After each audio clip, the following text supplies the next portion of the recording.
آقا مولا صلی اللہ علیہ وآلہ وسلم کا فرمان عالی شان ہے۔ سیدنا ابو ہریرہ رضی اللہ عنہ کی مرویات میں سے حدیث پاک آپ فرماتے ہیں کہ آقا کریم صلی اللہ علیہ وآلہ وسلم نے ارشاد فرمایا، ارشاد فرماتے ہوئے ہم نے سنا، کیا سنا؟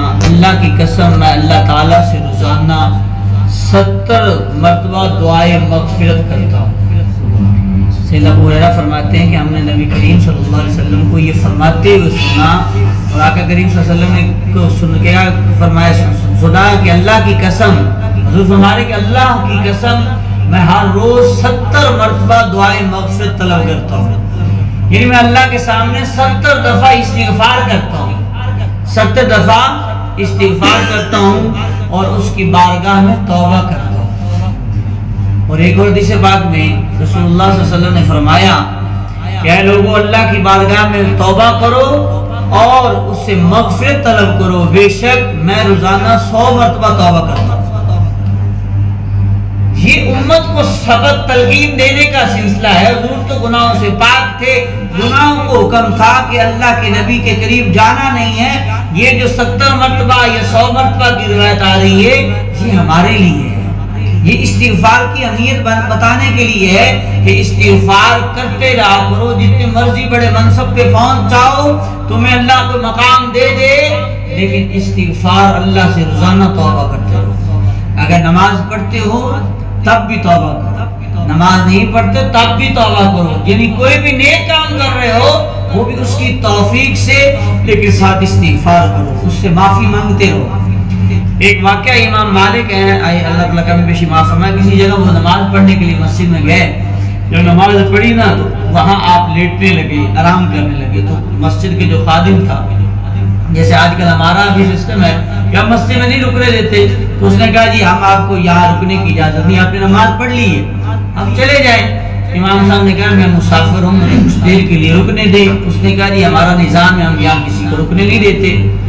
اسی بحث و مباحثہ میں امام صاحب باہر آئے تو باہر ایک آدمی ان کو دیکھ رہا تھا، تو انہوں نے کہا یار آپ اس بزرگ سے کیوں بحث کر رہے ہیں، ان کو میرے ساتھ بھیجیں، میں ان کو اپنے گھر میں آرام کرتا ہوں۔ امام صاحب اس آدمی کے ساتھ چلے گئے، اس آدمی نے چارپائی ڈالی، امام صاحب وہاں بیٹھ گئے، اس آدمی نے پانی پیش کیا تو ساتھ پڑھ رہا ہے استغفر اللہ۔ پھر اس نے کہا جی حضرت یہ پانی پیئے، میں آپ کے لیے کھانا تیار کرتا ہوں۔ وہ کھانا تیار کر رہا ہے، آٹا بنا رہا ہے تو استغفر اللہ استغفر اللہ استغفر اللہ، سالن بنا رہا ہے، سبزی بنا رہا ہے، وہ استغفر اللہ، ہر کام میں وہ استغفر اللہ۔ امام صاحب نے پوچھا یار یہ تو جو کام کر رہا ہے اس کے بدلے تجھے کچھ ملا بھی ہے؟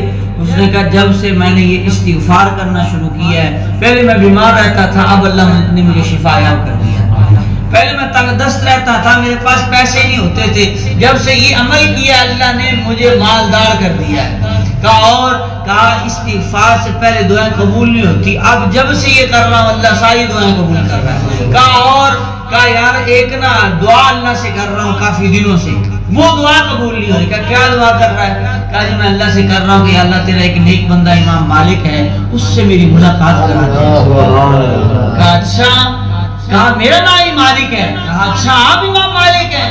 کہا میں گھر میں لیٹا ہوا تھا تو کسی بندے نے آ کر مجھے پیچھے سے اٹھایا، جا مسجد کے دروازے پہ چلا جا، اللہ نے میری آج وہ بھی دعا قبول کی۔ یہ ہے استغفار کا عمل، جو بندہ پابندی کے ساتھ کرتا ہے اللہ رب العزت اس کی دعاؤں کو بھی قبول کرتا ہے، اس کی تنگ دستی غربت کو۔ اچھا ایک اور بڑا یہ وظیفہ ہے، جو بندہ استغفار کو پابندی کے ساتھ کرتا ہے اللہ تعالیٰ اس کو بیٹے عطا کرتا ہے۔ سبحان اللہ، اموال و بنین، اللہ مانتا جو استغفار کا پابند ہو جائے اللہ اس کو بیٹوں کے ذریعے مدد کرتا ہے۔